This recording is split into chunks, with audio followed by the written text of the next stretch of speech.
My lupus battle, the fight that never ends. I was only 22 years old when I was finally diagnosed with lupus, just months after delivering my son. Suddenly, everything made sense. The constant fatigue, the complications during pregnancy, the pain I had felt my whole life.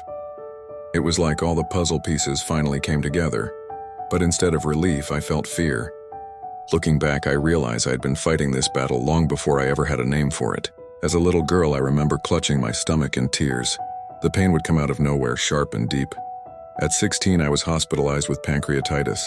They took my gallbladder not long after that. It was one surgery after another, one unanswered question after the next. When I grew older and finally moved out on my own, things didn't get better. I remember those long nights, curled up, sweating, crying, praying for the pain to stop. I didn't have insurance then. I couldn't afford doctors or medicine, so I just endured. Then came my twin girls. What should have been one of the happiest times of my life turned into one of the hardest. The doctors told me I was anti-Rho positive, which meant there was a chance my baby's hearts could be affected. I spent months going to appointments, holding my breath as they listened to tiny heartbeats, hoping for good news. They didn't clear my baby Emmy from heart defects until I was 7 months along. 7 months of fear, of holding on by faith alone. I had headaches and migraines every single day. When it was finally time to deliver, I had a reaction right there in the hospital. After giving birth, I couldn't stop scratching. I scratched so bad I tore off the beauty mark above my lip, something that had always been part of me. Then came the tape burns.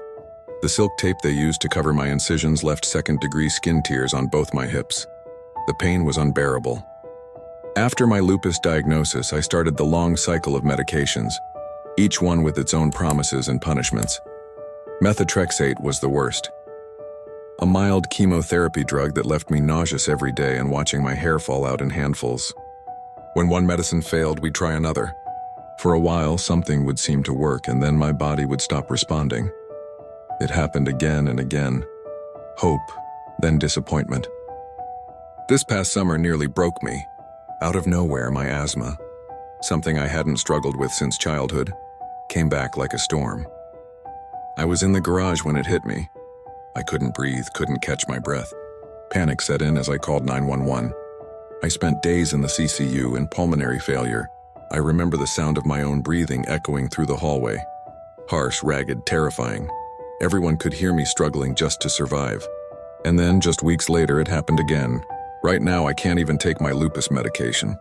My liver enzymes are sky high, and I'm scheduled for an ultrasound and fibroscan soon. I'm scared, not just for myself, but because my father died young from cirrhosis. Sometimes I catch myself whispering to him, "Please, Daddy, watch over me. Help me be strong." I pray every day for good news, but I'm also preparing my heart just in case. If it's His will, let it be done.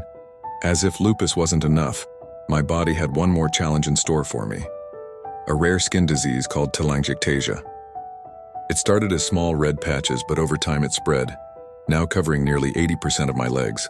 Tiny web-like blood vessels that burn, sting, and remind me daily that my body is still fighting. It's begun appearing on my arms and face too, and no matter what I try, creams, over-the-counter treatments, even ivermectin, nothing works. There's no cure, no real treatment. It's something I have to live with, learn to accept, and somehow find beauty in despite the pain. I live with lupus, but it's not just lupus. It's psoriatic arthritis, rapid gastric emptying, migraines, bladder pain, ear issues, anxiety, PTSD, and now telangiectasia. Layer after layer of invisible battles most people never see. Some mornings the pain hits before I even open my eyes. It hurts to get dressed, to move, to pretend I'm okay. But I do it anyway. For my kids, for my faith, and for the woman I refuse to stop becoming. Because even when my body fails me, my spirit will not.